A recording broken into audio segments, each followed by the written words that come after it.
Bienvenidos nuevamente a una disertación más que en esta ocasión corresponde a nuestro querido hermano Rafael Merino Bautista, que es miembro de la logia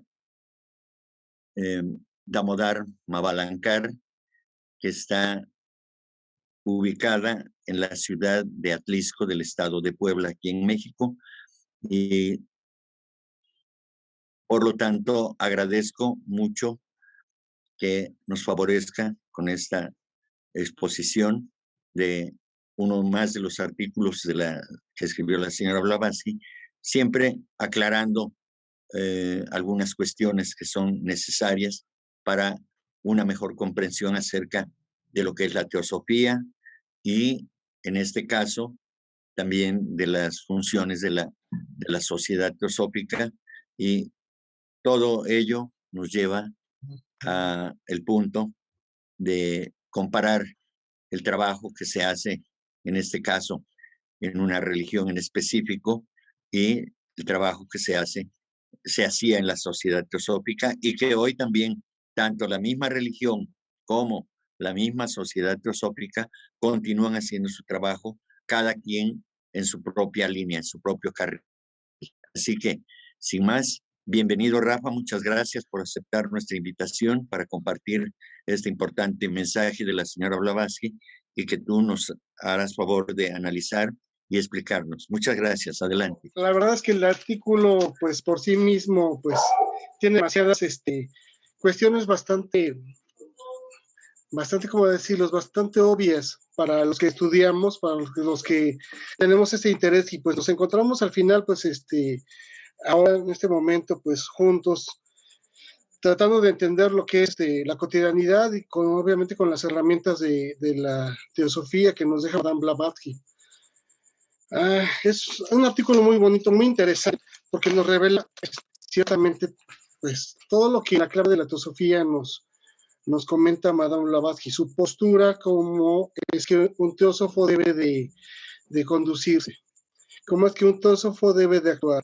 Y nosotros, obviamente, con miras a ser ese teósofo, pues tenemos ahora sí que la oportunidad de ver de leer este artículo y pues cuestionarnos nuevamente lo que he hecho en nuestra vida, lo que no he hecho, lo que me gustaría hacer, lo que no me gustaría hacer, etcétera. Bueno, les comento que pues el artículo viene en una revista que se llama Lucifer, la revista volumen 1, en el tomo 3, noviembre 15 de 1887, ¿sale? Bueno, pues está este artículo un poquito escondido, porque obviamente como es una recapitulación, lo encontramos en un libro que está ahí en la sede, Ignacio Mariscal, en un libro de los libritos morados que luego encontramos, junto con otros artículos, que se llama Preguntas acerca de la teosofía. Y está muy, muy, muy interesante. Bueno, voy a continuar. Lucifer es una revista que editan Madame Blavatsky en Londres y Mabel Collins. Entonces, bueno, aquí vamos a leerlo prácticamente, no hay demasiado que comentar, este artículo es muy claro, pero sin embargo, bueno, emitiré algunas opiniones personales y lo dividí en algunos puntos, aunque todo tiene una secuencia muy, muy lógica, muy obvia, muy evidente, pero traté de dividirlo así como que en puntos que están un poquito más separados de uno de otro para poder, como que abordarlo, porque la verdad es que el artículo es muy bueno. Entonces nos dice en la editorial de Lucifer, en este tomo 3 del volumen 1, dice, este artículo de una carta que los editores de Lucifer recibieron, su carácter es tan serio que parece oportuno convertirla en el tema del artículo de fondo del mes. Comentaba que se convirtió en un artículo porque, bueno, pues recibieron una carta y ahorita vamos a ver de qué consistía la carta. Dice, seguramente la presente merece una respuesta muy atenta en vista de las verdades expresadas tan súcitamente, su importancia y la influencia que ejerce sobre el tópico muy oscuro de la teosofía y su agente o vehículo, la sociedad teosófica. Bueno, es lo que nos comenta el la editorial, ¿no? Y nos dice aquí un lema: Fiat Justitia, Ruat Coelium. Y bueno, estos de latín nos dice que se haga justicia, que fluyan los cielos. Entonces continúa la editorial, dice: rendiremos justicia a ambos concurrentes en la disputa. Por un lado, los teósofos y los miembros de la sociedad teosófica, y por el otro, los seguidores de la palabra divina, o Cristos, y los llamados cristianos. He aquí la carta. Para los editores de Lucifer, qué grandiosa oportunidad se presenta en este país a los exponentes de una religión noble y adelantada, si así es esta teosofía, a fin de probar su vigor, justicia y veracidad en el mundo occidental, irradiando un rayo de luz declarada capaz de iluminar, penetrar los actuales problemas terribles, inquietantes y laberínticos. Quizás no queda duda que uno de los deberes más puros y menos egoístas del ser humano consiste en aliviar los sufrimientos de sus semejantes, según lo que leo y lo que experimento en la primera persona, a diario. Pienso que difícilmente se pueda contemplar una privación más intensa y un dolor más agonizante que el que actualmente sobrelleva un amplio segmento de nuestros hermanos y hermanas, fruto en gran escala de la completa escasez de medios, a fin de asegurarse las cosas básicas para el sustento. Bueno, así es como y bueno, recordemos que estamos en Londres en 1890. Y continúa la carta que escribe un cristiano y manda a la editorial. Dice: es cierto que una religión elevada y celestial, la cual profesa recibir su conocimiento adelantado y su luz de aquellos más versados en la ciencia de la vida, debería ser capaz de decirnos algo sobre cómo enfrentar esta vida en su condición primitiva de sumisión inerme a las circunstancias alrededor, fruto de la civilización. Si uno de nuestros deberes principales consiste en ejercer el amor altruista hacia la hermandad, seguramente aquellos más versados, ya sea encarnados o no, si sus feligreses los invocan, pueden y deben ayudarle a descubrir la manera y los medios para alcanzar este fin, organizando algún gran esquema fraterno con el objeto de considerar justamente las cuestiones que son tan aterradoras en su complejidad, que deben apremiar con vigor irresistible a todos aquellos que se esfuerzan con ahínco hacia la realización de la voluntad de Cristo en la tierra cristiana. Y bueno, firma el que escribe la carta. Entonces, pues recordemos que estamos en el siglo XIX, en Inglaterra. En esos tiempos, obviamente, pues se encontraba pues a lo que da, ¿no? Lo que le llaman lo que estudiamos en las escuelas, que es la llamada revolución industrial, que desplazó a las personas del campo hacia las ciudades para poder trabajar en estas fábricas, maquilas de telas, etcétera, los diferentes productos que estaban en ese tiempo desarrollándose, ¿no? Y obviamente la materia prima, como las minas de carbón, en donde pues ocupaban a los niños incluso para introducirlos a la búsqueda de las vetas y poner los cartuchos para poder dinamitar las cuevas y hacer más grandes las minas. Entonces tenemos aquí una situación terrible, ¿no? Terrible porque pues hombres que trabajaban de sol a sol prácticamente, ahí en los libros de historia está muy claro esas reseñas, mujeres obviamente que trabajan en las maquilas en condiciones bastante insalubres, encerradas en el vapor en el vapor del mismo encierro, pero me estaba acordando como leíamos en esos libros de historia, ¿no? Cuando decían que pululaban en el ambiente esos hilos de algodón y esas madejas, ¿no? Como una bruma, ¿no? Y eso respiraban, ¿no? Eso les dificultaba el respirar. Y los niños obviamente también explotados, ¿no? Entonces era una situación terrible. Entonces lo que nos comenta aquí cristiano, pues o sea, en ese tiempo, y bueno, ahorita no ha cambiado demasiado la situación, pues es terrible, ¿no? Lo que atravesaba Londres e Inglaterra en ese tiempo, ¿no? Ahora hay una nota que dice, en nota 5, que dice: no todos los miembros de la sociedad teosófica son teósofos, ni todos los miembros de las llamadas iglesias cristianas son cristianos. Los verdaderos teósofos, como los verdaderos cristianos, son muy pocos. Además, Las filas de la cristiandad encierran teósofos prácticos, como existen cristianos prácticos en la sociedad teosófica, fuera de todo ritualismo cristiano. No todos los que me invocan diciendo, Señor, Señor, entran al reino del cielo, sino aquel que hace la voluntad de mi Padre. Mateo 7, versículo 21. Y hay otro párrafo que dice, no crean en mí, sino en las verdades que expongo. Y dice aforismos de Buda. Y bueno, pues qué interesante, ¿no? O sea, ¿qué es lo que aspiramos a hacer cuando estudiamos, cuando pues reflexionamos, etcétera, ¿no? Pues sí, aspiramos a ser esos teósofos, ¿no? Esos teósofos que se lee en la clave de la teosofía. Y de nosotros depende, obviamente, pero aquí hay una palabra muy interesante que nos dice que son teósofos prácticos. Y obviamente cristianos en la misma condición, ¿no? O sea, como lo mencionaba, ¿no? O sea, hay quienes sí, muy pocos que sí se dedican y pues veremos ahí más adelante cómo es que Madame Blavatsky describe a aquellos que son verdaderos teósofos, ¿no? Y aquellos que no lo son. Y bueno, la segunda nota dice, porque es el comentario que hace esta persona, dice, esa teosofía no es una religión, pero sí debe serlo, es más bien la religión.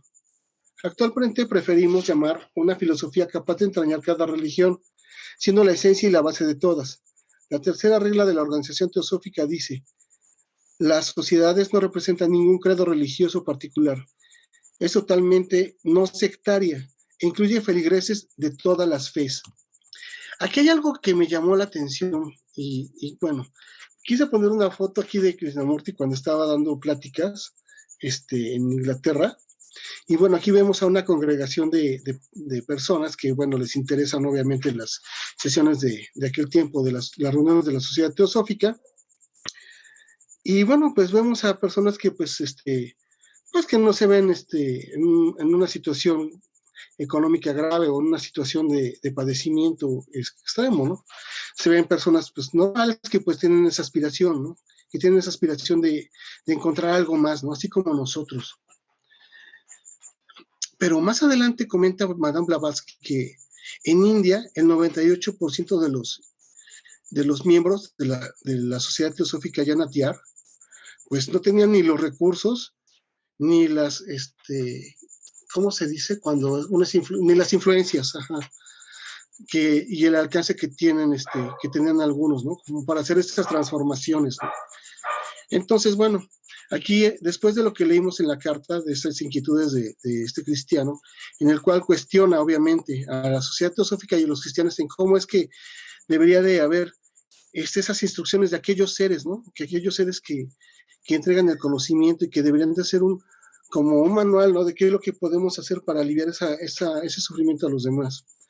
Entonces, este reclamo, Madame Blavatsky no lo ve mal, ¿no? Aunque se nota, más adelante lo comenta, con un poco de sarcasmo, un poco de quilla, pues, de querella, pues, de pelea. Pues Madame Blavatsky aprovecha simplemente ese reclamo que es muy real, ¿no? Para ese tiempo.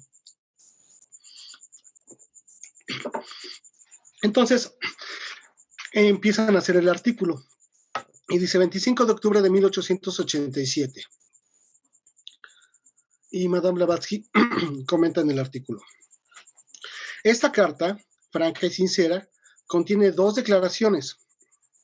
Una acusación implícita contra la teosofía, o sea, la sociedad homóloga, y una admisión virtual según la cual el cristianismo, o más bien sus religiones ritualistas y dogmáticas, merecen el mismo reproche, pero más austero.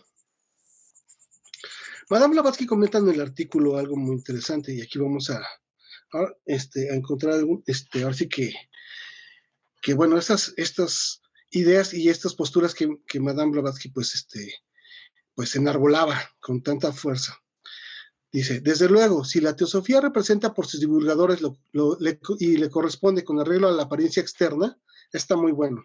Lo repito, desde luego, si a la teosofía representada por sus divulgadores, es decir, por los mismos miembros, le corresponde con arreglo a la apariencia externa, es decir, con esta teosofía que se presentaba ante los demás, pero que centramos en la importancia en cuanto a tener un estatus o ser influyentes. Entonces Madame Blavatsky dice, la reprimenda que hasta la fecha de la religión, de la metafísica, aquella del trabajo práctico, el cristianismo, es decir, simplemente los cristianos profesantes, los eclesiásticos y los legos evidentemente están bajo la misma acusación. Entonces, bueno, aquí nos está haciendo saber Madame Blavatsky que pues nosotros no tenemos que ser apariencia, no tenemos que tener ningún estatus. Debemos de hacer la transferencia de la sabiduría divina. Y luego continúa, ciertamente la teosofía no ha logrado descubrir maneras y medios infalibles a fin de inducir a todos sus miembros a ejercer el amor altruista en su hermandad. Aún no ha sido capaz de aliviar el sufrimiento en la humanidad en general. Sin embargo, también el cristianismo no tuvo éxito en la empresa. Entonces, pues sí, efectivamente, o sea, pues el trabajo es muy duro, ¿no? Y pues esa empresa pues sigue adelante, ¿no? Dice, además nadie, ni siquiera nuestro corresponsal, puede presentar una cantidad suficiente de excusas para justificar tal malogramiento de los cristianos. Por lo tanto, admitir que aquellos que se esfuerzan con ahínco para realizar la voluntad de Cristo en una tierra cristiana necesitan el auxilio de aquellos más eruditos, ya sean adeptos paganos, encarnados o espíritus desencarnados, porque así es como lo toma esta persona que manda la carta. Es muy significativa, ya que encierra la defensa y la razón de ser de la sociedad teosófica. Perdón.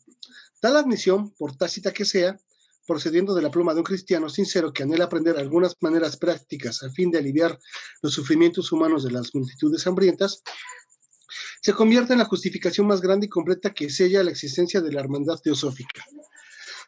Entonces, aquí hay algo bien interesante que menciona. Dice, tal admisión, por tácita que sea, ¿no?, procediendo de la pluma de un cristiano sincero, que anhela aprender algunas maneras prácticas a fin de aliviar los sufrimientos humanos de las multitudes hambrientas. Entonces, por eso es que ve en esa carta, en esa misiva, la oportunidad para enaltecer, y más que enaltecer, invitar a la acción, ¿no? Creo que es lo que siempre se menciona, ¿no?, a la práctica. Y continúa el artículo. Se convierte en la justificación más grande y completa que sella la existencia de la hermandad teosófica. Pues sí. Es una confesión plena de las necesidades absolutas por tal conjunto independiente y desvinculado de cualquier dogma coercivo, y al mismo tiempo indica la señal evidente de que el cristianismo ha malogrado los resultados deseados. Bueno, entonces aquí, pues sí, Madame Blavatsky dice, pues sí, a todos nos hace falta, el trabajo es muy arduo, sin embargo, bueno, pues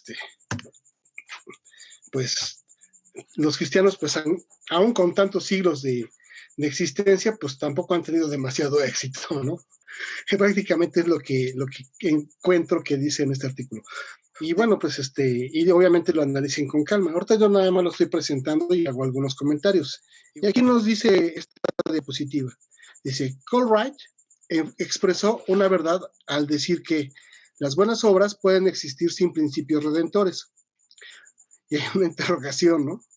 Así como que Madame Blavatsky hace esa cuestión, ¿no? O sea, porque es como que una afirmación que hace Colwright, ¿no? Si las buenas obras pueden existir sin principios redentores. Y sigue, por lo tanto no pueden contener en sí los principios de la salvación. Sin embargo, los principios redentores jamás existieron, ni pueden existir sin las buenas obras. Entonces hay ahí como que una secuencia, ¿no? No hay una cosa sin la otra, ¿no? Entonces, ¿qué son las buenas obras? Simplemente, pues, ya sabemos, ¿no? Actuar con nuestras mejores intenciones y obviamente sin esperar nada al cambio. Más bien creo que es como espontáneo, ¿no? Porque también podemos tener como que un prejuicio de una actividad que voy a hacer en el día y entonces hoy me voy a portar bien, ¿no? Y entonces de ahí me voy, pero en realidad pues estoy como que muy acartonado, ¿no? Estoy así como que muy predispuesto. Entonces, creo que va más con el asunto de la espontaneidad y de ir fomentando estos hábitos, ¿no? Para que en un momento dado, pues ahora sí que esas obras que son benéficas para todos, que van con la comunidad, pues sean espontáneas, ¿no? Entonces, Madame Blavatsky continúa. Los teósofos reconocen la definición y discrepan con los cristianos, solo en lo que concierne a la naturaleza de estos principios redentores. Según la Iglesia, o las iglesias, el único principio redentor en la creencia es Jesús, o Cristo carnalizado, del dogma que mata el alma. La teosofía, siendo no dogmática y antisectaria, no comparte esta posición. Sí, porque, bueno, pues yo creo que muchos hemos escuchado esa postura, ¿no? De que Cristo mi Salvador, ¿no? Y no lo veo como que inconveniente, ¿no? Pero centrar toda nuestra atención, o dogma, lo que significa dogma que mata el alma, es toda esta forma es centrada en un solo estandarte, y no entiendo qué significa o qué es lo que implica, qué hay alrededor de este estandarte, y nada más lo repito porque pues con la sola repetición, aunque pues por algo se comienza, pero no es como que lo ideal porque pues no conozco qué implica, pues estamos como que limitados, ¿no?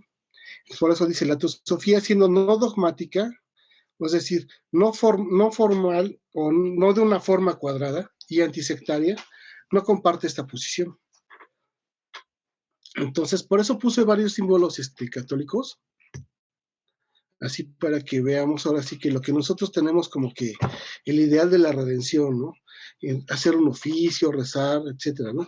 Pero bueno, cada quien tendrá ahora sí que su idea y su costumbre. Dice, el único principio redentor se alberga en la persona misma y nunca residió fuera de su ser inmortal divino. Es el verdadero Cristo, como el auténtico Buda, la luz divina interna que procede del todo eterno, manifestado e ignoto.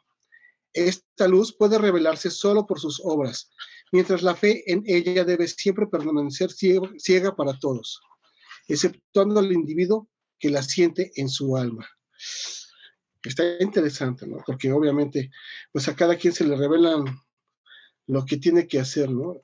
Estas son las llamadas intuiciones, pero obviamente no es tan sencillo, ¿no? Porque aparte de las intuiciones, pues hay otras cuestiones que se llaman, pues otras ideas que circulan en el ambiente, como con la luz astral, y que bueno, pues al final, pues nosotros podemos estar confundidos si es que no tenemos ahora sí que esa autenticidad, ¿no? De seguir esos ideales, porque pues así nos nace, ¿no? Bueno, es lo que opino. Y continúa Madame Blavatsky. Así la tácita admisión de nuestro corresponsal considera otro punto sumamente importante. Parece que él haya sentido lo que muchos han sentido y expresado entre aquellos que se esfuerzan para auxiliar a los que sufren. Los credos eclesiásticos no logran difundir la luz intelectual y la verdadera sabiduría necesarias para convertir en realidad la filantropía práctica, actualizada por los sinceros y dedicados seguidores de Jesús. La gente práctica o continúa haciendo el bien desatinadamente, terminando por dañar o aterrar por el terrible problema que se le presenta y no encontrando en sus iglesias ninguna sugerencia o esperanza en una solución. Ceja el campo de batalla dejando que el corriente en la actual acertaron a nacer y la arrastre ciegamente a la deriva. Bueno, entonces en esta parte pues es lo que comentaba. El asunto es que sí, tenemos como que ideales en nuestras cuestiones sociales, ¿no? En el cual debemos de actuar de una manera u otra, pero si nosotros no tenemos esa práctica o tenemos un dolor que no hemos solventado, que no hemos superado, pues entonces difícilmente vamos a ser espontáneos, ¿no? Que es así como que por el lado por el cual yo más o menos le estoy encontrando como que el sentido, ¿no? Y es, por ejemplo, aquí en la casa pues tenemos hartos perritos, ¿no? Porque pues bueno, en algún momento se nos ocurrió tener aquí a los perritos que encontrábamos y pues ya. Pero en algún momento cuando yo era pequeño, pues y ahí se iba la historia, ¿no? Tuve un perrito, este perrito se me murió pues casi inmediatamente porque lo envenenaron, etcétera. Quedé así como que, ay, los perros, así como que no muy contento. Siempre tuve ese resentimiento porque pues obviamente era mascota y pues me molestó mucho y me enojé mucho cuando pasó eso. Y ese enojo y esa molestia la traje hasta mucho tiempo después, ¿no? O sea, si bien no era así como que alguien, pues, al cual tenía una aversión por los perros, pero sí tenía mi resistencia, ¿no? Entonces, conforme va pasando el tiempo y conforme voy conviviendo con los perritos que hay en la casa, etcétera, etcétera, y viendo a las chamacas cómo son, pues totalmente espontáneas y son totalmente abiertas y los defienden a capa y espada, porque yo luego sí me pongo regañón con los perros, Entonces, pues poco a poco con el tiempo he encontrado esa parte que me dolía, ¿no? Y entonces, digo, pues pasó esto, hasta el momento en el cual ahora, pues los perros aquí están como que quitando lata y pues, no me molesta, ¿no? Al final, pues, pues ellos se van a calmar y se van a ir a hacer sus travesuras por allá, van a andar haciendo sus cosas y pues yo voy a seguir con la plática con ustedes, ¿no? Entonces, hice la historia porque, bueno, es así como que siento como que el ejemplo, ¿no?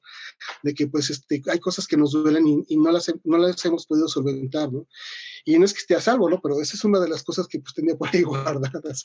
Entonces, pues bueno, creo que de momento pues hay esa prueba como que medio adelante, ¿no? En esta parte de la diapositiva dice el texto: recientemente los amigos y los enemigos de la sociedad teosófica parecen haber adquirido la costumbre de reprenderla por no hacer ninguna obra práctica, excepto el perderse en las nubes de la metafísica. Aquellos a quienes les gusta reiterar argumentaciones estériles. Y recalque esta parte. Nos dicen que los metafísicos han estado aprendiendo sus lecciones durante los últimos miles de años. Por lo tanto, ha sonado la hora para que empiece a efectuar algún trabajo práctico.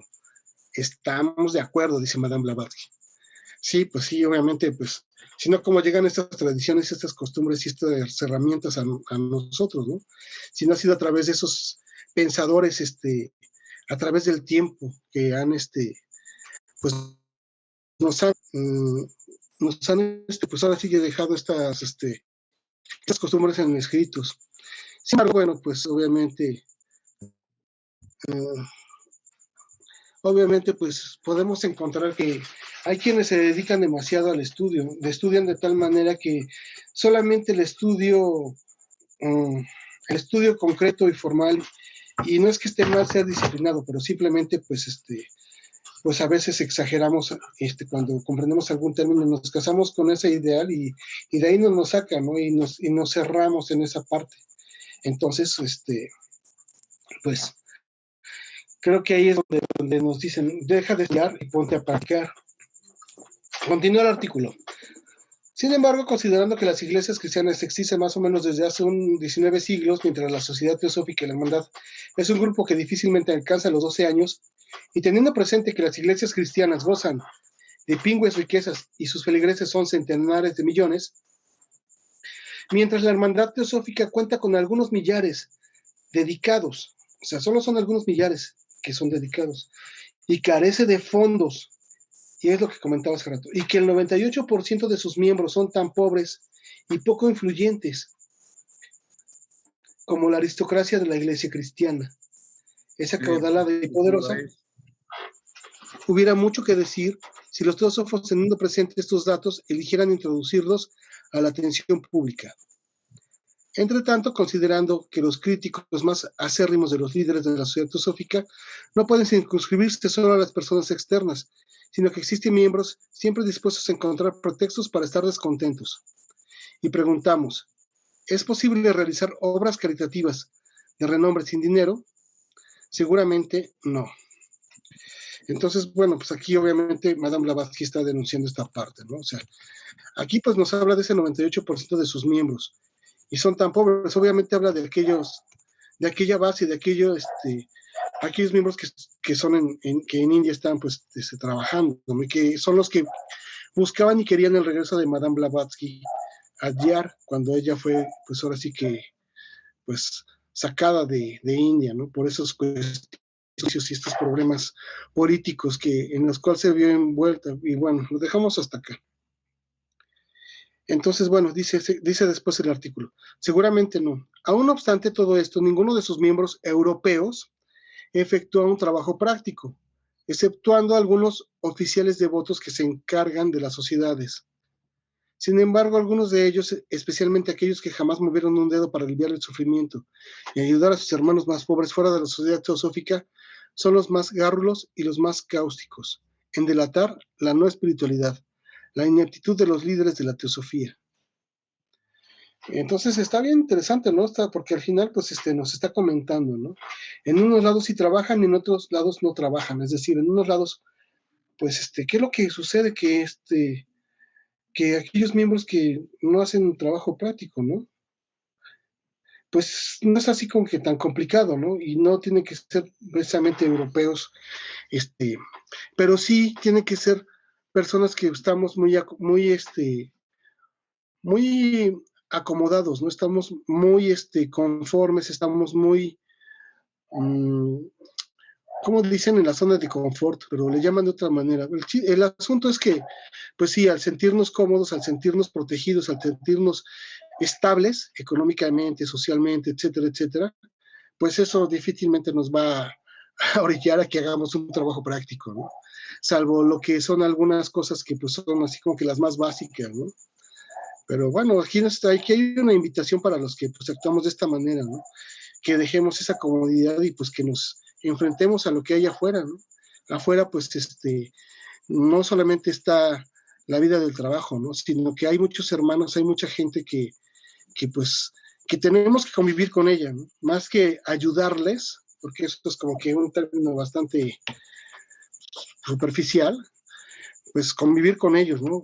Convivirnos y obviamente pues encontrar qué es lo que tenemos que hacer para ir, pues ahora sí que saliendo adelante unos con otros, ¿no? Porque este trabajo nunca va a terminar en el Kali Yuga.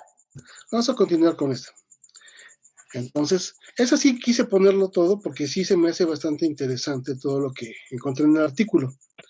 Dice, aprovechamos esta oportunidad para contestar tanto a los demás como a nuestro corresponsal, diciendo que hasta la fecha las energías de la sociedad teosófica han confluido principalmente en la organización, a la extensión y a la solidificación de la misma, exigiendo una cantidad tan elevada de tiempo, energías y recursos que la han dejado menos poderosa en el ámbito de la caridad práctica de lo que hubiéramos querido. Aún estando así las cosas, el trabajo de caridad práctica de la sociedad teosófica, si bien más sigiloso, una vez sopesado con la influencia y los fondos de esta última, seguramente se elevará a la altura de aquellas de los cristianos profesantes, quienes pueden acudir a pingües recursos económicos, trabajadores y oportunidades de todo género. No debemos olvidar que la caridad práctica no es uno de los objetivos declarados de la sociedad teosófica. Está implícito y no se necesita declarar el hecho de que cada miembro de la sociedad debe ser prácticamente filantrópico si quiere ser un teósofo. Y aquí pues ya nos pasó a rasurar a muchos, ¿no? Así como que, bueno, ¿quieres ser un teósofo? Pues prácticamente estás obligado, ¿no? Y a una caridad práctica a ser un altruista, etcétera, ¿no? Eso es algo implícito. Entonces, bueno, continúa esta diapositiva, dice, en realidad nuestra obra declarada es más importante. ¿Y qué es lo que está declarado en el primer precepto? Dice, crear un núcleo de la fraternidad, ¿no? Sin distinción de raza, porque engloba a todos, sexo, porque somos dos géneros, obviamente, y bueno, obviamente, pues ya lo que sigue, ¿no? Religión, etcétera, etcétera, ¿no? Pero eso es pues la obra declarada, ¿no? E intrínsecamente pues ya viene lo demás, ¿no? Y obviamente aquí entendemos cómo es que el 98% de las ramas en Adyar en aquel tiempo pues eran pobres, porque obviamente ellos eran los que estaban más amolados, los de la casta que le llaman la paria, ¿no?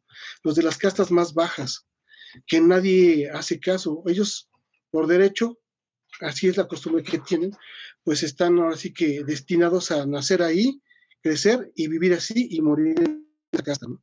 Pero ese no es el objetivo de la sociedad teosófica, ya lo comentó hace rato, ¿no? No hay una manera de transmitir la teosofía o la sabiduría de esa manera, siendo sectarios.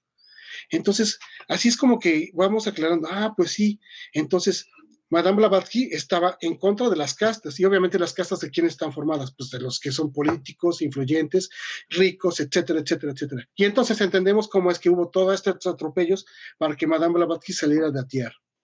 No es la gran ciencia, es algo muy sencillo, pero esto que nos comenta está muy interesante, ¿no?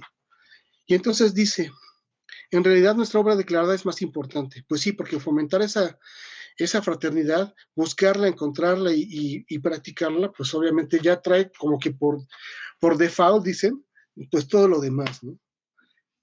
Bueno, dice, La teosofía crea esa caridad que después se manifiesta en las obras espontáneas. Y aquí nosotros vamos a encontrar en nuestras localidades, pues estos ejemplos, ¿no? Aquí vemos la teosofía práctica, que obviamente somos teósofos porque practicamos ese objetivo de la sociedad teosófica, ¿no?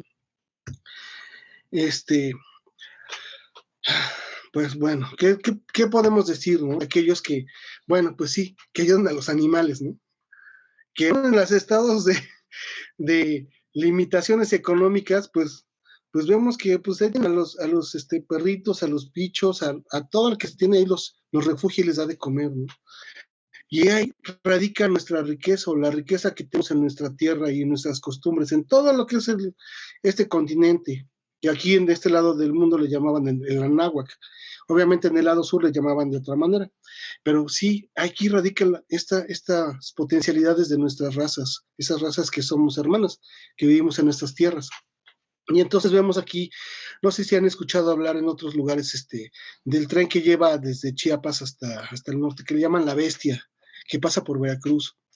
Y en Veracruz hay una localidad que le llaman Las Patronas, a esas mujeres que diariamente se ponen a preparar comida y esperan a que pase el tren. Y cuando pase el tren, van y les dan comida, pues agua, a todos los que van arriba del tren, que son migrantes, que van hacia Estados Unidos. Entonces, qué barbaridad, ¿no? O sea, aquí es donde vemos realmente la teosofía práctica y dices, qué barbaridad, ¿no? Los que tienen casas de inmigrante, ¿no? Hemos escuchado tantas historias de las casas de los migrantes que, sin importar si son católicos, si son de la raza que sea, he escuchado de padres católicos que tienen casas de inmigrante en las fronteras del norte y que son muy dedicados, ¿no? Entonces dices, pues sí, ahí hay un verdadero cristiano, ¿no? Un cristiano que dedica su vida, pues obviamente a este objetivo, ¿no? A la fraternidad. Entonces, son cosas muy intensas que pues no hay como que para dónde hacerse, ¿no? Madame Blavatsky habló de esto, habla, y pues es lo que nos muestra, ¿no? Y es lo que encontramos en nuestras tierras. Entonces, es lo que pues tenemos así como que buscar, ¿no? Voy a leer nada más esta última parte de lo anterior, pero no, así que sí. Nadie calumniaría a su hermano, nadie dejaría a una persona necesitada sin auxilio. Nadie ofrecería bellas palabras en lugar de amor práctico y caridad. Entonces, cuando dice nadie ofrecería bellas palabras en lugar de amor práctico y caridad, pues ¿qué nos dice? Que pues que está muy chido estar rezando, qué bueno, pero pues así como dice el refrán, ¿no? A Dios rogando y con el mazo dando, es decir, pues vamos a la práctica, ¿no? Y ya vimos unas 4 imágenes, ¿no? De grandes obras, ¿no? Entonces, bueno, seguimos con esta diapositiva. Ya casi terminamos. Dice, no es culpa de la teosofía ni de las enseñanzas de Cristo si la mayoría de los miembros de la sociedad teosófica, que a menudo cambia sus ideas filosóficas y religiosas al entrar a nuestro grupo, aún ha permanecido prácticamente inalterado con respecto a los días en que profesaba un cristianismo superficial. Nuestras leyes y reglas son las mismas que nos dieron al principio. Son los miembros generales de la sociedad quienes han permitido que se tornaran virtualmente en obsoletas. Eso está muy bueno, ¿no? Y voy a hacer aquí una pequeña pausa. Y por eso lo resalté. Porque sí, nosotros somos los que hemos desvirtuado, ¿no? Esas instrucciones, ¿no? Porque aquí lo menciona en negritas, aquí dice, nuestras leyes y reglas son las mismas que nos dieron al principio. Pues sí, a través de los escritos antiguos, los más antiguos que podamos ver, encontramos esas instrucciones, ¿no? de la búsqueda de la fraternidad, obviamente en diferentes alegorías, historias, etcétera, ¿no? Pero al final es eso, ¿no? Y bueno, pues nosotros somos los que hacemos un merequetengue, le inventamos cosas, le añadimos, le quitamos y pues al final pues queda todo bien extraño, ¿no? Pensamos, ¿lo debemos de hacer o no lo debemos de hacer? Pero si me salgo y me expongo, ¿qué tal que me pasa algo? Mejor no lo hago, mejor me quedo aquí en mi casita bien seguro. Y esas actitudes son las que, pues, a veces tenemos que superar, ¿no? Ese es el asunto. Y continúa. Muy a menudo, aquellos pocos, siempre dispuestos a sacrificar su tiempo y labor en beneficio de los pobres, que realizan una buena obra donde puedan, sin que se les reconozca y agradezca, se encuentran en una condición muy desamparada para poder realizar sus grandes esquemas caritativos en una forma objetiva y práctica, no obstante su voluntad de hacerlo. Y aquí hay una cuestión que Madame Blavatsky después va a descifrar más adelante. Y es que dice, ¿cómo? O sea, pues yo tengo una limitante en mi economía, independientemente de que pues tenga un trabajo que me dé bien de comer, etcétera, etcétera, o un trabajo que pues me mantenga al límite mis gastos. Pero hay quienes realmente pues tienen esas intenciones y pues tienen menos, ¿no? Etcétera, y hay quienes tienen más. El punto es que, ¿qué es lo que debemos de hacer, ¿no? Para ejercer estas grandes obras, ¿no? ¿Cómo debemos de actuar? Esa es como que la pregunta que se nos hacen, ¿no? Bueno, que se nos llega a la mente. Pero Madame Blavatsky más adelante lo va a resolver. Y sigue el artículo. Dice, nos quedamos en la misma diapositiva.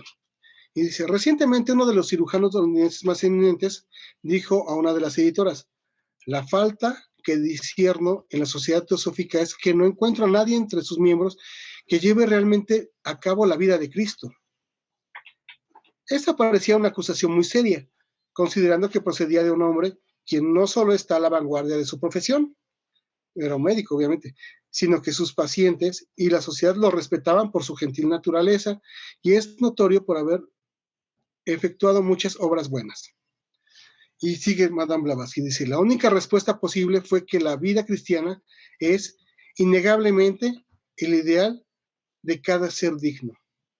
De alguna manera del calificativo del teósofo, y si nadie la pone en práctica es porque no hay ser suficientemente fuerte para convertirla en realidad.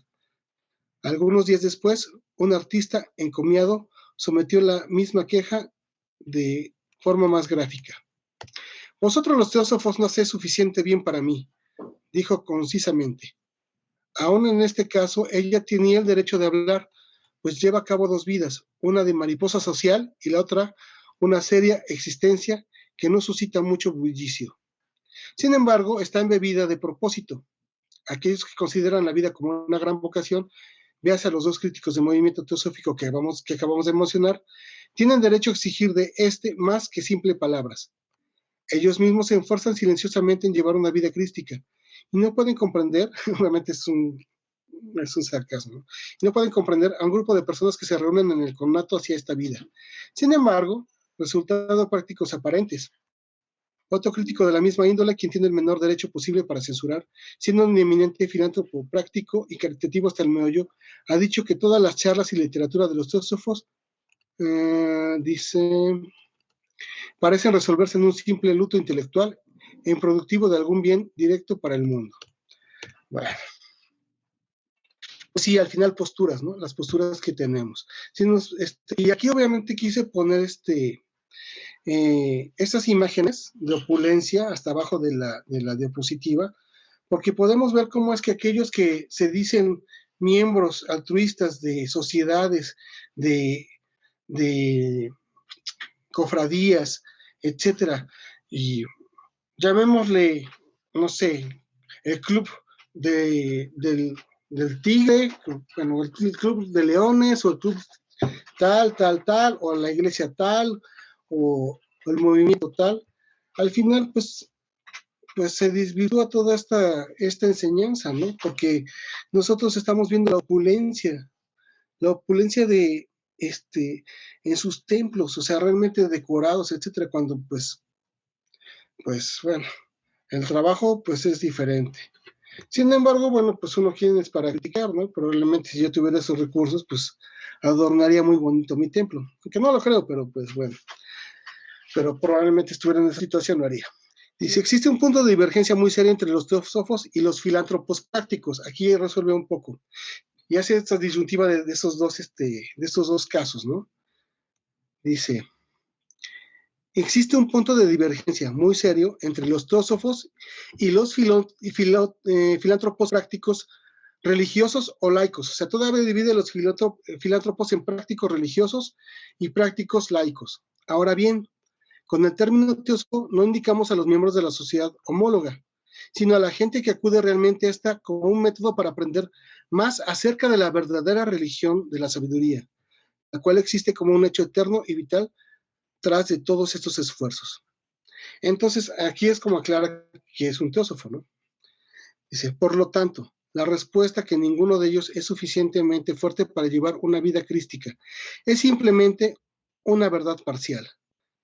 Súcitamente hablando, podemos decir que el filántropo religioso mantiene una posición individual que no puede mínimamente interesar o afectar al teósofo, ya que no hace el bien por el bien mismo, sino como vehículo para su propia salvación.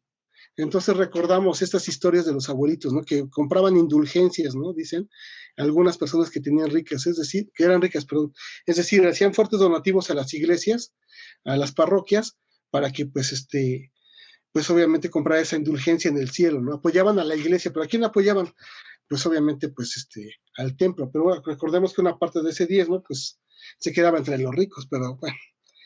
Y entonces así compraban su salvación, ¿no? No eran auténticos.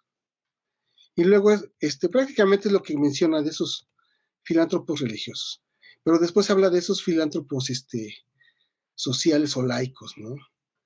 Dice, este es el resultado del aspecto egoísta y personal de la naturaleza humana que ha matizado e influenciado a una gran religión, cuyos feligreses son casi comparables a los idólatras que piden a su deidad de arcilla ayuda en el negocio y en la solvencia de las deudas. Ay, caray, sí es dura, madame. Y luego dice, el filántropo religioso que espera ganarse la salvación haciendo buenas obras ha simplemente intercambiado, usando un antiguo chiste, sin embargo, siempre válido en el mundo con el otro mundo. Pues sí, en su ideal, ¿no? Y luego nos dice, el filántropo laico es esencialmente un socialista y nada más. Espera hacer a los seres humanos felices y buenos, mejorando su posición física. Ningún estudiante serio de la naturaleza humana puede creer en esa teoría ni por un instante. Pues sí, porque ya hemos visto que las revoluciones, pues como que no dan muy buenos resultados a través del tiempo, ¿no? Tenemos esas revoluciones socialistas en Cuba, en Centroamérica, incluso aquí en México, de cierta manera fue algo socialista la Revolución Mexicana. Y aquí le llamaban centralismo, ¿no? Es decir, ni eran capitalistas ni eran socialistas, eran así como que de medio, ¿no? Pero pues vemos cómo tenemos este gobierno centralista, pues hecho un caos, ¿no? Porque el asunto, pues es que siempre hay esa miseria humana, en el cual hace que todos estos movimientos, pues fracasen, ¿no? Por eso dice, ningún estudiante serio de la naturaleza humana, puede creer en esa teoría, ni por un instante. Pues no, por eso es que estudiamos a la naturaleza humana, para saber cómo somos nosotros y transformarnos y tener esa herramienta para transformar de raíz. Entonces, tenga o no tenga dinero, pues voy a hacer lo correcto y voy a contagiar a los demás. Se supone que esa es la idea, ¿no? Sin reparo es seguramente muy amena, ya que al aceptársela nos presenta un trabajo inmediato y evidente que emprender. Los pobres están siempre contigo. La causa que produjo la naturaleza humana misma produjo simultáneamente la pobreza, la miseria, el dolor, la degradación, la riqueza, la comodidad, la felicidad y la gloria. Los filántropos vitalicios, quienes empezaron su trabajo con la convicción alegremente juvenil, según la cual es posible hacer el bien y jamás amortiguaron su hábito de caridad, confesaban a la escritora que en realidad la miseria no puede aliviarse. Eso está bien interesante, porque Madame Blavatsky obviamente hablaba con personajes tremendos, ¿no? Luchadores sociales, obviamente, ¿no? Intelectuales de Europa, pues totalmente involucrados en los movimientos sociales, etcétera, ¿no? En India, pues también, pero al final, ¿qué es lo que confiesan eso, no? Confesaron a la escritura que en realidad la miseria no puede aliviarse. ¡Ah, qué sentencia tan bárbara! Un elemento vital en la naturaleza humana es tan necesario para algunas vidas como el placer para las otras. Y bueno, entonces tenemos estos caudillos, ¿no? Que tienen buenas intenciones, porque al final, pues, cuando se hacen ricos, pues ya vimos el caso de Napoleón, ¿no? Que era un buen masón muy entregado a su deber, pero ya vimos cómo quedó exiliado en la isla Ellis, porque pues quiso conquistar a toda Europa. Dice, el teósofo, tan pronto como empieza a entender cuán amigo el dolor puede ser, se queda atónito frente al problema misterioso de la vida humana. Aunque añore hacer buenas obras, siente un recelo equivalente por actuar de manera errónea, hasta que haya alcanzado un poder y un conocimiento más amplios. Y dice, el ignorante dedicándose a la realización de buenas acciones puede causar daños vitales, como se ven obligados a reconocer todos aquellos que no están omnibulados por el amor hacia la benevolencia. Entonces es esta parte, ¿no? El amor a la benevolencia. ¿Cómo se desarrolla eso? Pues obviamente, pues prácticamente en la sencillez de la vida, ¿no? Por eso es que puse estas imágenes de aquellos que son representantes de movimientos pues muy trascendentales en sus regiones, ¿no? Esta religión Rastafari, que ellos se retiran, a Tere le interesó mucho esto y por eso es que me acordé de ellos, se retiran al bosque y ahí están en las selvas tropicales, ellos viven apartados del pueblo y tienen sus costumbres y sus ritos, sus iniciaciones, etcétera, ¿no? Puse aquí a unos llamados aborígenes de los australianos, ¿no? Esos también qué bárbaros, ¿no? Tienen una manera de ver la vida muy interesante. Y bueno, aquí un par de yogis chinos. Entonces, bueno, ya casi voy a terminar. Vamos a esta última parte. Dice, nadie sabe mejor que ellos, de manera más cabal y terminante, que las buenas obras son necesarias. Sin embargo, estas no pueden realizarse correctamente sin el conocimiento. Los grandes adeptos de la vida pueden proporcionar una profusión de esquemas para la hermandad universal y la redención humana.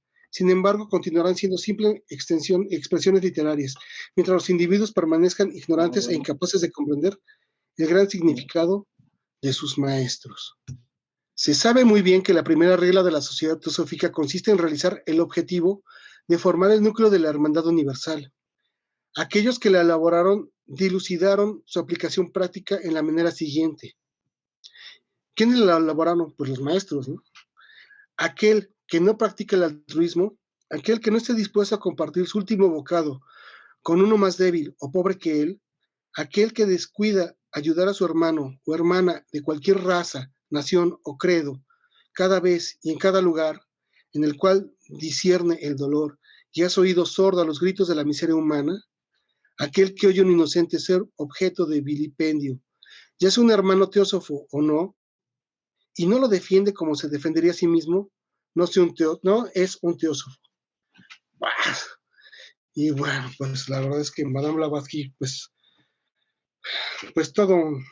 todo una estampa, ¿no? Realmente, pues, ¿qué podemos hablar de ella? Todos, pues, tenemos un gran ejemplo a seguir y, pues, hasta aquí dejo la presentación. Entonces, bueno, por el momento les agradezco mucho la atención y si hay comentarios, pues adelante, ¿no?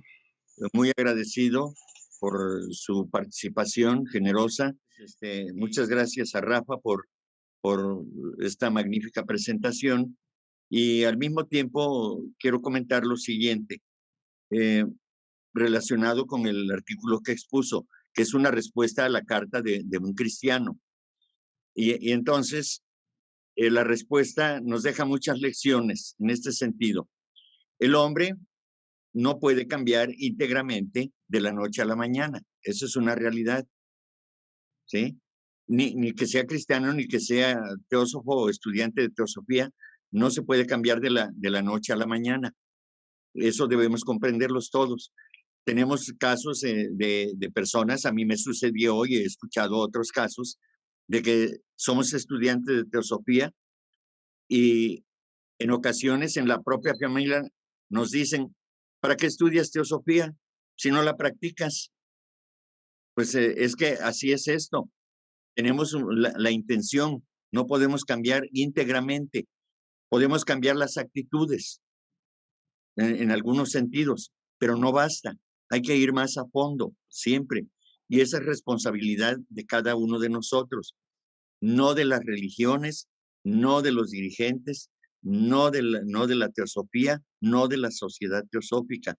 La responsabilidad es de cada uno. Por eso el título del artículo es que cada hombre pruebe su trabajo, no las iglesias, no la teosofía ni la sociedad teosófica. Dice en la clave de la teosofía, que cada hombre sea para sí mismo una revelación, que el espíritu inmortal del hombre tome posesión del templo de su cuerpo, que expulse del mismo a los mercaderes y demás impurezas, y su propia humanidad divina lo redimirá, porque cuando esté unido con sí mismo, entonces conocerá al arquitecto del templo. Entonces, a veces se juzga, se hacen prejuicios sin conocer la realidad de la esencia de tanto de las religiones como de las filosofías. Entonces, es necesario que tomemos conciencia de eso para que podamos nosotros, si fuera el caso, hacer una crítica o un análisis, siempre desde luego yo creo desde un punto de vista constructivo, positivo, ¿no? Pero para poder hacerlo, primeramente necesitamos vernos a nosotros mismos. Eso es lo fundamental. ¿En qué nivel estamos? Pero si ni siquiera de eso somos capaces de darnos cuenta, pues entonces es difícil, nos vamos a estar tropezando.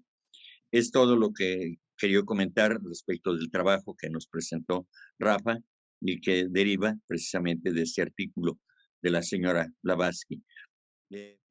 Sí, muchas gracias. Y solo ¿qué opinas sobre, si pudieras darnos más información sobre los agoris, este tipo de gente que parece retirarse? Esto me pareció muy interesante y toda la ponencia. Muchas gracias. Yo no te puedo dar grandes, digamos que orientaciones al respecto. De lo que conozco aquí, pues prácticamente son como que seminómadas, ¿no? Sí, de pronto sí conocemos al compadrito, a los compadritos que viven por aquí por los volcanes, etcétera. Y tienen una vida sencilla, ¿no? Hemos escuchado hablar de aquellos que les llaman los graniceros y que no importando la religión, o sea, que tenemos mucho esta cuestión aquí en México del asunto de la conquista, y decimos, no, aquí nada más los mexicas, ¿no? Porque Jesús es un invento de los españoles y la guadalupana y todo ese asunto que tenemos como una versión, pero nosotros vemos a estas personas tan sencillas que se dedican a curar e invocan los ángeles, invocan a las fuerzas para hacer sus trabajos, y entonces dices, bueno, pues si ellos son los que están utilizando esas fuerzas con el nombre que le quieran dar, que sean católicos, etcétera, que sí les enseñaron, y lo están haciendo de la manera en la cual pues no cobran y llevan una vida muy sencilla, pues yo quién soy como para poder dar mi opinión si los españoles o el cristianismo, etcétera, ¿no? O dar mi opinión de que está bien o está mal, ¿no? Pero sí, es un tema muy interesante, ¿no? Eso de los rastafaris, esto de los aborígenes, de los aborígenes allí en Australia. Sí, está muy, muy padre, pero bueno, de momento pues no conozco a alguien así. Conocimos en alguna ocasión sí, es cierto, a Tesca, ¿te acuerdas? Ajá, y otro hermano que se llamaba, ¿cómo se llama este hermano? Se me fue. No era Nelson, era otro hermano. Pero sí, ellos de plano se retiraron ahí a las montañas, ahí por Cuernavaca, por esos rumbos de Tepoztlán, ajá, retirados a la montaña con sus niños, con su nena y con su esposa. Y ahí andaban, y duro la danza, y andaban en ese asunto, pues, muy clavados, ¿no? Y pues, digamos que se acercaban al pueblo, y obviamente que pueblos ahí, pues, bien pequeñitos, ¿no? Así de vez en cuando, ¿no? Entonces, pues sí, hay gente muy dedicada, ¿no? Lo que podía comentar hasta el momento, vamos. Pero me agradó mucho, así que me recordarás esa parte, ese punto, y te mando muchos saludos. Muy amable, querido Rafa, y felicidades. Y qué buena conexión lo de los rastafaris, los agoris. Aquí en Anáhuac debió pasar algo similar y muy enriquecedor y revelador. Gracias, de verdad. Buenas noches. Hola, muy buenas noches a todos. Buenas noches, Rafa. Muchísimas gracias por la información, es muy interesante. A mí lo que me llamó mucho la atención son las imágenes que tú publicaste en tu discurso sobre que no necesitamos mucho dinero para poder realizar acciones con otros seres humanos, ¿no? Porque al final de cuentas, cuando nosotros tenemos la proyección, la visión y el empuje dentro de nosotros mismos, el universo abre completamente para que nosotros podamos apoyar a otros, ¿no? ¿O tú cómo lo consideras? Ejemplos hay muchos, ¿no? O sea, realmente hemos conocido casos, incluso yo creo que algunas veces nos ha pasado a nosotros mismos que tenemos algo por hacer y se nos abren las puertas. Y bueno, también hemos conocido, yo creo que cada uno de nosotros, a gente que es muy humilde, ¿no? Y sin embargo, pues ahí anda curando, ¿no? Y ahí anda compartiendo y bueno, pues algún familiar tenemos, ¿no? Por ejemplo, en mi caso se me hace así como extraño, platicaba con uno de mis primos, ¿no? Mi abuelita materna, ella era muy allegada a la Iglesia Católica, ¿eh? Y aunque, pues, digamos que no tenía la mejor situación económica, pero sin embargo ella estaba bien metida en el asunto del dispensario, en el asunto de los comedores. Juntaban dinero, iban por muchos lados juntando dinero, hacían muchas cosas, vendían cosas, etcétera, para juntar, recaudar la moneda y pues dársela al padre, ¿no? Tenía buena relación con los padres y pues ellos veían que pues sí se entregaba se juntaba, ¿no? Entonces sí, al final querer es poder, ¿no? O sea, eso se resume en lo que tú nos platicaste, ¿no? Esas fuerzas del universo pues van a favor siempre de aquello, ¿no? Hay algo que me platicaron apenas, dicen, sí, en el ambiente hay dos tipos de energías que nos llegan a los pensamientos, nos llegan a nosotros a través del pensamiento. Dicen, son las intuiciones, ¿no? Las intuiciones que nos llevan a hacer cosas benéficas, pero también hay aquellas cosas que parecen buenas que le llaman pensamientos parasitarios. Entonces esos pensamientos parasitarios casi siempre son como que algún tipo de falacia que creemos que hacemos el bien pero no lo hacemos, ¿no? Hay que estar muy atentos a eso. Sin embargo, hay algo muy interesante que me comentaban, me decían, lo que pasa es que un pensamiento positivo, un pensamiento a favor de la naturaleza, es, digamos que se superpone a un pensamiento negativo. Entonces, si yo soy toda bondad y toda ternura y todo altruismo y toda generosidad, ¿por qué no puedo ejecutar mis objetivos? ¿Por qué tengo una mala racha tan negra, etcétera, etcétera, ¿no?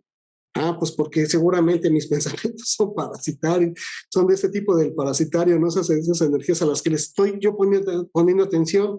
Entonces tengo que hacer un alto y tengo que ver, a ver, qué es lo que realmente funciona hasta que le empiece a dar. Y entonces cuando ya empiece a fluir y vea que sí realmente se ejecuta esa actividad a favor de los demás, etcétera, pues ahora sí que estoy haciendo caso a las intuiciones.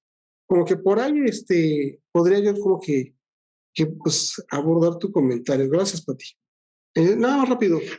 Sí, me recordó Tere algo de lo que comentaba Marcos, de por qué esos grupos se retiran. Y bueno, sí, mismo Madame Blavatsky comentaba de cuando ella iba a los lugares donde había rastros y sentía ese magnetismo y esa fuerza de los rastros que no le permitían hacer ciertas actividades o ciertos trabajos, podríamos decirlo nosotros. Entonces, igual aquellos que se van de las ciudades es porque sí sienten en estos pueblos, en las localidades, esa fuerza, ¿no? Esa fuerza, esa inercia que nos fascina, ¿no? Porque al final, aunque vivamos una cotidianidad sencilla, pues siempre estamos fascinados por nuestros problemas. Entonces, en algún momento solventaremos o superaremos esa etapa, pero de mientras, bueno, pues aquí andamos. Pues les agradezco mucho la atención. Mi hermano Enrique, pues ahora sí que te agradezco mucho que me hayas dejado participar y pues gracias por la paciencia y el apoyo. Al contrario, Rafa, siempre agradecidos contigo y con todos que tienen el valor y toman la decisión de contribuir a la difusión del conocimiento y en este caso, pues con los artículos de la señora Blavatsky, que pues son muy, muy interesantes y que sirven para tener como base de reflexión respecto de lo que estamos haciendo aquí cada uno de nosotros en lo que nos corresponde, ya sea como dirigentes o como responsables o como simpatizantes o como miembros de la sociedad. Entonces, creo que a todos nos sirven estas exposiciones de los escritos valiosísimos de la señora Blavatsky, que siempre van más allá de lo superficial, que tienen un mensaje hacia lo interno de cada ser humano y que en la medida de que los podamos comprender y aplicar en esa medida, iremos teniendo el éxito requerido para lo que se refiere precisamente a esta enseñanza tan valiosa, estos conocimientos que son muy importantes para que podamos ir avanzando. Reitero mi gratitud por tu energía, por tu disposición y por el trabajo que has realizado, la exposición que has hecho y que siempre es importante para todos nosotros.